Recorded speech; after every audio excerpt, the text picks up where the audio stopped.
It's 12 noon from the city of Onitsha. This is Udala News at noon. Here are the top stories.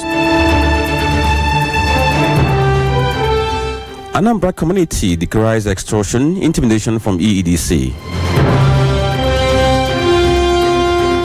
NIMET predicts nationwide thunderstorm. On the foreign scene, Sri Lanka residents cast vote in local polls. On sports, Nigeria finishes second at African Wrestling Championships. My name is Franklin Ebuka.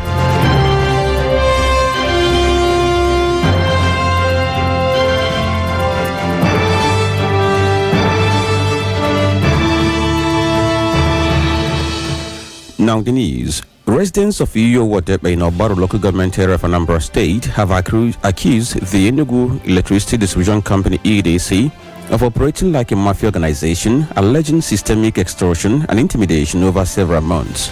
The residents who staged a peaceful protest on Monday over what they described as outrageous electricity billing and the disconnection of their power supply said the EDC is taking advantage of the situation. They demanded the immediate provision of prepaid meters, the cancellation of accumulated ridiculous arrears resulting from inflated bills, and the restoration of electricity supply. The chairman of the Wadebe Landlords and Tenants Association, Sondo Binze, decried the hardship imposed on the community by EEDC. According to him, EEDC disconnected the entire community from power on the ground that residents were indebted, even though over 80% of consumers use prepaid meters. He added that based on information from the Nigerian Electricity Regulatory Commission, NERC, the billing cap for their category should be around 31,000 naira per month, a figure the community is willing to pay, and not between 80,000 and 130,000 naira. He called on NERC to intervene and properly regulate EDC to prevent further suffering of ordinary Nigerians.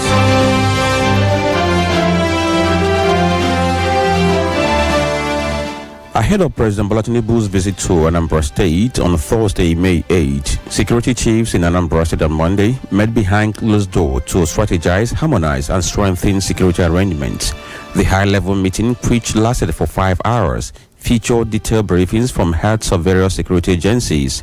Deliberations focused on reviewing current security intelligence, assessing threat levels, and implementing fortified security measures within the capital city and across strategic locations.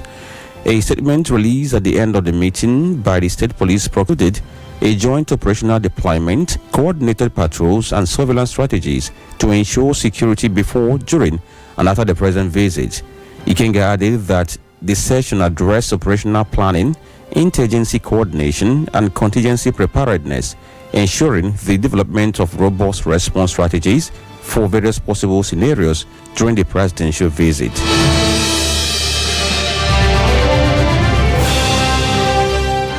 Ebonyi State Commissioner for Aviation and Transport Technology, Dr. Ngozi Obichukwu, has announced that commercial flight operations will commence at the Wilberforce Chubo Karibo International Airport, Onweke, in June 2025.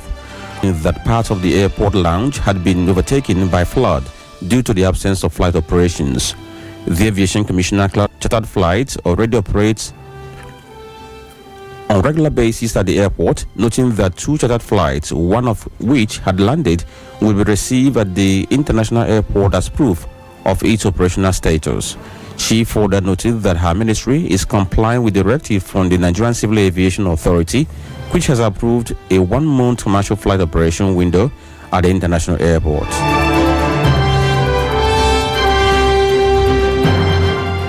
The Labour Party presidential candidate in the 2023 general election, Peter Obi, has expressed deep concern over the recently released results of the Unified Tertiary Matriculation Examination (UTME) conducted by the Joint Admissions and Matriculation Board (JAMB), describing them as a reflection of Nigeria's deteriorating education system. Obi was reacting to the data published by JAMB, which revealed that out of the 1,955,069 candidates who sat for the 2025 UTME, only about 420,000 scored above 200, while over 1.5 million candidates scored below 200 mark. He attributed this poor performance to long-standing neglect and underinvestment in the education sector, stressing that education must be repositioned as a cornerstone of national development. Obi's comments come at a time when stakeholders in the education sector continue to call for reforms, increased funding, and a comprehensive overhaul of the system to meet global standards and effectively prepare Nigerian youth for future.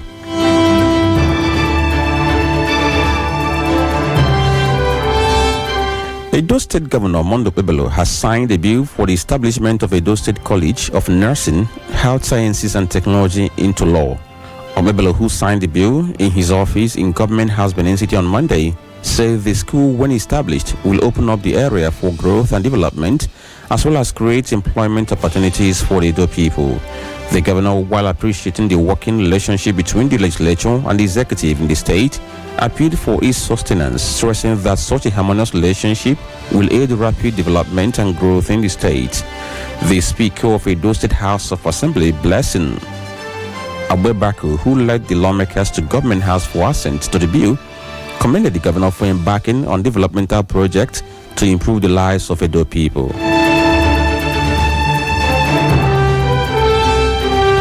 Niger State Governor Umaru Bago has announced the revision of the curfew hours imposed on the movement of motorcycles and tricycles within the Minna metropolis.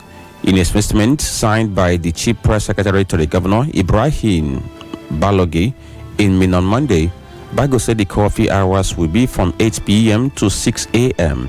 Bago had on April 29th issued an executive order imposing a 6 p.m. to 6 a.m. ban on the movement of commercial tricycles known as keke napep and motorcycles, explaining that most of the people who perpetrate crimes in the state exploit the use of tricycles and motorcycles to rob unsuspecting citizens. The governor assured the people of Niger State that his administration will continue to engage with the Security Committee to assess the effectiveness of curfew and make further adjustment as necessary.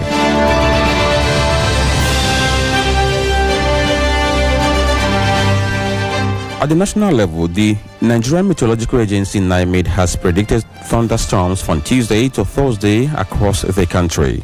NIMED's weather outlook, released on Monday in Abuja, envisaged slight dust haze over parts of Katsina and Kano State during the forecast on Tuesday. It anticipated thunderstorms over parts of Taraba and Adamawa State during the afternoon and the evening hours. According to the agency, the thunderstorms are anticipated over parts of Osun, Ekiti, Ondo, Oyo, Osun, Edo, Abia, Imo and Bayelsa State. Other states where the thunderstorms are anticipated are Lagos, Delta, Rivers, Cross River State, Akwa Ibom. Later in the day, NIMED further advised the public to take necessary precautions as dust particles are in suspension and people with respiratory issues ought to be cautious of the present weather conditions.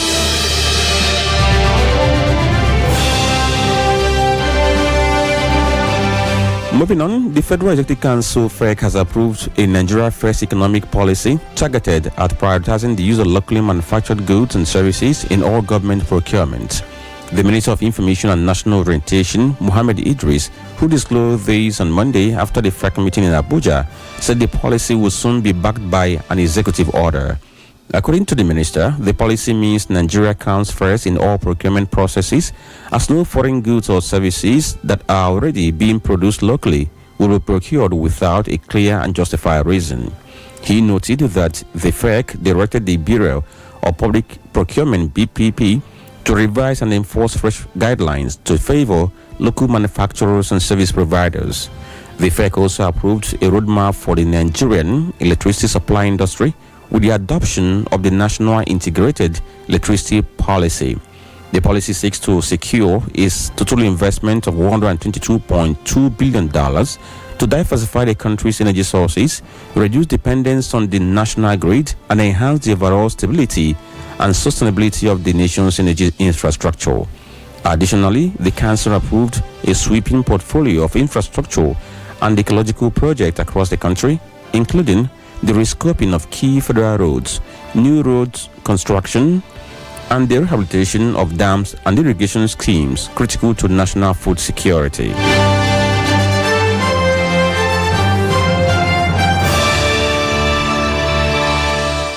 The Federal High Court in Abuja on Monday adjourned a suit filed by some vulnerable FCT residents, including scavengers, beggars, and petty traders, among others, against the Minister Nyesom Wike until May 29 for hearing. Justice James Omotosho adjourned the matter after the Mahmood, who appeared for the plaintiff, sought an extension of time to file a further affidavit in response to a canned affidavit served on him. The aggrieved residents sued the minister, the IJP, among others, demanding 500 million naira in damages over an alleged breach of their fundamental human rights. A legal practitioner, Abba Hikima, who filed the suit on behalf of the vulnerable residents, is praying for an order awarding the sum of 500 million naira as general and the exemplary damages for the violation of the fundamental rights of the affected citizens.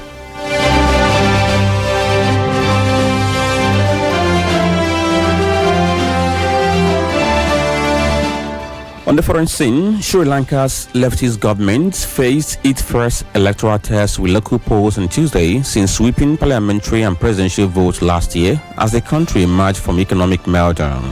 President Anura Dissanayake urged voters to return all 339 council bodies to his ruling National People's Party coalition, which enjoys a sweeping two-thirds majority in the parliament. Dissanayake, who upset the more established political parties to win the September 2024 presidential election, built on his popularity to secure the parliamentary vote held 2 months later. Since coming to power, the 56-year-old leader has made a U-turn on his pledge to renegotiate the terms of an unpopular IMF bailout loan agreed by his predecessor and has maintained high tariffs. He said it was essential for his party to sweep the local polls so that all layers of the administration will be free of corruption and endemic waste. 17.1 million people, which is the same number that voted in the two previous national elections, are eligible to vote today to elect 8,287 councillors from 75,589 candidates.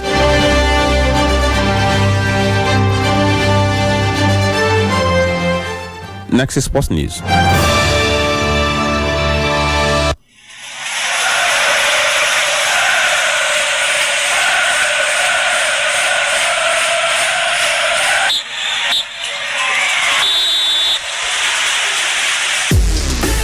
On sports, Nigeria has finished second at the 40th edition of the African Wrestling Championship, which held in Casablanca, Morocco. Nigeria placed second behind Egypt in the overall medal standing, capping an impressive outing for the team. Team Nigeria won a total of 12 medals, comprising 10 gold, 1 silver and 1 bronze.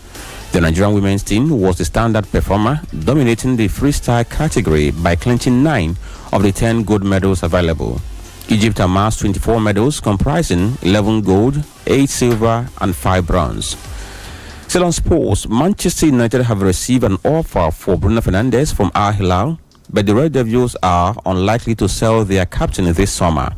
Officials of the Saudi Giants have initiated talks with Fernandes' lawyer, Catena Maria, and agent Miguel Ruben, and have informed them that the club are ready to accept all the financial demands of the Portuguese midfielder.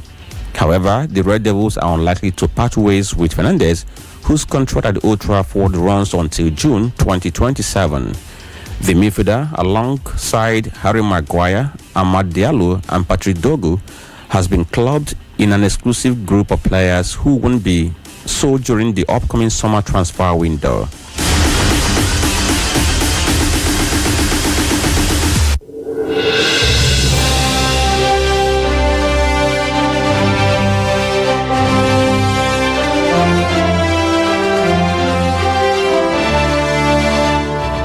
With that sports story, we conclude Udala News at noon, but before we go, a recap of the top stories.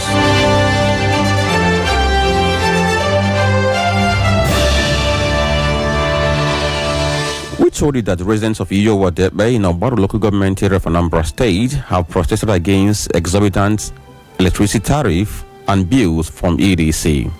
We also reported that the Nigerian Meteorological Agency NIMET has predicted thunderstorms from Tuesday to Thursday across Nigeria. On the foreign scene, we told you that voting is ongoing as 17 million eligible voters in Sri Lanka exercise their franchise to elect members for 339 local council institutions. And our sports will told you that Nigeria has finished second at the 40th edition of the African Wrestling Championship, which held in Casablanca, Morocco.